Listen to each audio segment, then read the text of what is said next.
What's up, everybody? It's your boy Cedric from Team BBN coming to you with another premium, also slash V series deck. The deck that hurt KP in so many ways it won. Today I'm coming with the Eradicator's deck. Now this is gonna be really funny, just because this version of Eradicator just goes off even more than how it was before.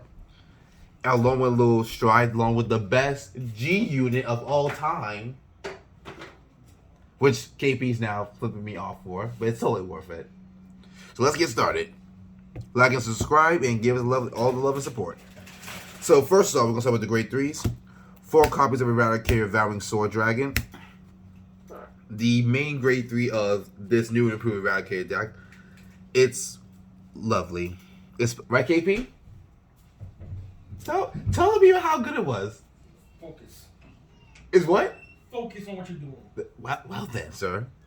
So his ability is on Vanguard Circle. When an opponent's card is bound outside of the deck, they have the option of binding the same cards with the same name from their deck. If they do, you could choose any of your units to get +5. If they don't, you give any of your units +10. It's very good, especially when rolled upon, you can just combo off again. And then his auto ability is when rolled upon, call to rear guard circle, choose 2 of your opponent's cards from the drop zone, and bind them, which would then trigger his Vanguard ability, which is good if you write one on top of the other, just to go off even more. Second, we have Eradicator Dragon Descendant. This card is literally my favorite card of the Eradicators, mainly because whatever Eradicator he rides on top of, he copies that ability. So you ride on top of Vowing Sword Dragon, before his ability goes off to call it to rear guard, you ride Descent on top, and then Descent will automatically copy the ability of Vowing Sword. So then Vowing Sword will trigger call to rear guard, giving him the ability to bind Vanguard ability to bind cards from extra. And then the little tech, which everybody who's not a fan of Naokami hates. 2 copies of Eradicator Gauntlet Buster Dragon. This is the Eradicator card that everybody hates. That's not big on Naokami, mainly because you count +1, discard a card, bind your opponent's whole front row, and then they take their back row units and move it up. This card is good, especially with Descendant, because if you ride Descendant on top of a Gauntlet Buster, he copies it, and then you just do it. It is not once per turn, and on top of that, Descendant has the restand ability. So if you ride on top of Gauntlet Buster, give Gauntlet Buster effects to Descendant, and then Descendant swings with so much crits, and your opponent says, "Yeah, no," restand, do it again.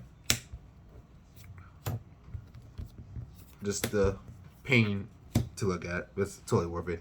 Then we have 4 copies of Eradicator Spark Rain Dragon. This card is from volume 1 and 2 of Clan Selection. Literally, his ability, continuous Vanguard Rearguard's ability is +1,000 every card in your opponent's bind zone, which is very good. Mainly because since now coming in V series does a lot of binding, it's exactly what you want to do. So the more you're bound, the more power he's gonna get. But this is only during your turn, not your opponent's, which is sad. And then auto ability, at the end of the battle with attacks, you counter blast 1. You choose one of your opponent's columns, and you bind all like the front units in that column. So I'm not sure, but I'm pretty sure it includes himself in the column, but I gotta double check the ruling of that one. Next, we have 2 copies of Eradicator Fiendish Sword Eradicator Choho. I know before anyone says anything, I should be playing 4, but at the time before the ban list was fixed and gave back 4, I was playing 2 at the time. So, but now they fixed the ban list. I couldn't. My other 2 are in a different deck, so, but it's fine. We still make it work. Vanguard Rearguard when placed, count +1. Choose one of your opponent's front row rear guards to find it, and then if your opponent has a back row unit in that column that was bound, move it up. And then the best ability is at the end of the battle, your Vanguard attacks, you count +1 and restand it. And it's just good. So this allows us to put more pressure on the opponent. Then we have 2 copies of Supreme Army Eradicator. What is it? Wait, yeah, Zuiten. His ability is whenever you bind the opponent's rear guard, plus 5k to itself. Now, especially if you have one of the best Eradicators, Gauntlet Buster, you get plus 5 to yourself and Gauntlet Buster, so Gauntlet Buster is going to be more destructive than ever. And at the end of the battle attack, if your opponent has no front row rear guard, it goes to solo draw card, which is very good because the way this deck works, along with the strides, you are going to plus as much as possible. Then you have 4 copies of Eradicator Spark Raised Dragon. This is the main grade 2 you want to ride on going second when you go on your first grade 2 ride. Mainly because his Vanguard ability, when placed, plus 5k. And then you look at the top 5 cards for an Eradicator. This is very good. You do have to discard if you ask him, but it's fine. And then his Vanguard Rig ability, when attack hits, draw a card. So what's good about this is that you search for exactly what you want early on, so that you go straight into it when you need be, and then you get the draw. So now you're gonna see your stuff as more often than ever. For grade 1s, we have the 4 copies of Eradicator Demolition Dragon. Just pure gold. The fact is, on Vanguard Rear Guard ability, if it's attack or attacker boosted hits, you draw a card, which always is gonna happen 9 out of 10. So if you go second, you have first grade 1 ride, you swing, your opponent's most likely majority of the time is not gonna guard it, so you're already gonna start early on just to draw.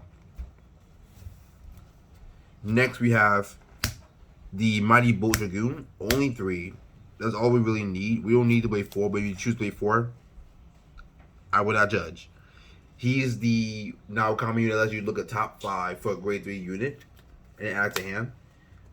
You want to play because you want to be able to search for your grade 3s. Mainly, in this case, Descendant and Vowing Soul Dragon. These are the 2 you mainly search for. You don't really care if you search for Gauntlet Buster, but you get Gauntlet Buster able to get Gauntlet Buster off of this early on. That's perfect. Next, we have our other Eradicator searcher. 4 copies of Eradicator Isolation Eradicator Nusku. When placed on Vanguard Rear Guard Circle, look at top 5 for any Eradicator unit and add it to hand.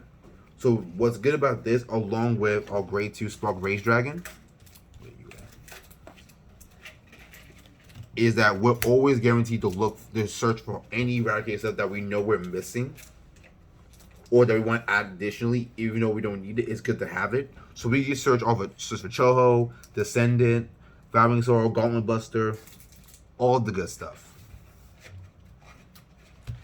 And then on top of that, we play 12 crits. Because we want to be as aggressive and hurt the people that we love as much as possible. You get over that, baby? And then we play the 4 heroes because we want to live. And then our 1 starter. Again, the 12 crit is all you really need, especially the Sentinels. We want to be the purpose of this deck is to be as aggressive as much as possible. I say this with a lot of heart. Please be aggressive as possible. And next for our strides. The best stride in Narukami that some people want to get banned, which we know is not gonna get banned. 3 copies of Conquering Supreme Dragon, Stunverse Dragon. If I could get a 4th copy, I would play this, but right now we only have 3.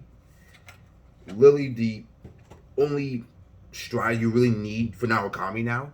His ability is that you Soul Blast 1, turn card face up, effect to return it back to G zone, and then your opponent chooses 4 of their rear guards and 4 cards when they drop them to bind. And afterwards, for every 4 cards in your opponent's bind zone, you draw a card, and then they bind a card from hand.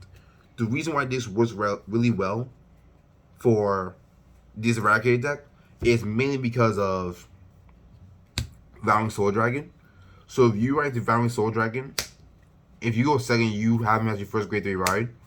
Then you stride going to Stunverse. You use Stunverse's ability to return itself, which would then you bind your opponent's cards first, and then you trigger Vowing's hold ability, and it stacks it every time. So basically, if you can bind exactly 4 cards from their hand, from the rear guards, and then 4 cards from the drop zone, that would be 8 in total. So his Vowing's hold ability is gonna trigger 8 times. 8. And you just plus off of that as much as possible. It's amazing. Lily, the best stride in the deck.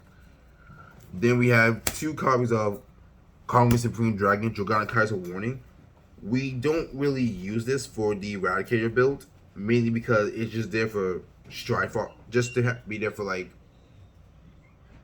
just to be able to turn cards face up. We have the 1 copy of Progenitor Dragon, of the Lightning Flame Gilgal. You play this mainly just to be able to, you don't have to worry about discarding for cost anymore. And also he has a really good ability where you count +2, slow +1. You swing at all your opponent's units, and then for every unit you hit, you countercharge 1. So you don't necessarily have to use it, but it is good to have at least 1 copy of Progenitor Dragon. So now you don't have to really worry about paying cost anymore to stride. Next, we have 2 copies of Conquest Supreme Dragon, Dragonic Vanquisher Voltage. You mainly play just the turn cards face up, and then he has a on-hit ability that lets you draw 2, or like choose 2, and then you bind. And then Generation Break 3 is all your units get in front gets +3 dots for every card in your opponent's bind zone. So this lets you. So the more you have turn face up, the more power you're going to get to your front. Then we have the 1 copy of Dragonic Supreme Dragon, Congress Supreme Dragon, Dragonic Vanquisher VMAX. So, I will say play more of this in the Eradicator build, mainly if you're doing Vanquisher. But what's good about him is that he's basically, if you actually look at it, he's a finisher card. And I didn't realize it too, like, later on when I actually used it, that literally Thunderstrike 5, at the end of the battle attacked, if the attack did not hit, you damage your opponent. And I already checked, there's no errata for it. So if your opponent's at 5 damage and you go into this and they block it, the effect would trigger would just kill them off the game, which I did not realize afterwards. I'm like, oh wow. So basically, you don't even, so if you play him as like a finisher card, you don't even need him to hit. If he hits, amazing. If he doesn't hit, you still win regardless. Then we have the 2 copies of Conquest Supreme Dragon Conquest Fulgrim, which has a Thunderstrike X ability. And literally his ability is to turn Jinzo card face up and then discard a card. You choose the same number of opponents as the number of face cards in your Gene Zone. You return them and bind them. And then every one of your units gets 1 dot of each card in your opponent's bind zone. So both front row and the back row. And the best part is, since you're gonna be binding early on, mainly because of Stunverse, you already set yourself up. And then you have 7 or more cards plus 1 drive, and then 10 or more plus extra crit. So with Stunverse alone, these 2 like will be like the primary G units you need you would care for in the deck. Because Stunverse already let you like bind as much as possible early on, and then you would just go into him as your second stride, and already have 4 drive checks and 2 damage swing at your opponent, which is amazing. So that's pretty much for the deck profile. Again, this is Cedric from Team BBN. We're gonna have a lot more videos coming for you guys soon. And like I said, give us a like and subscribe. Give us shout outs.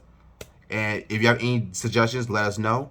Again, hope to see you guys in the future. Peace out.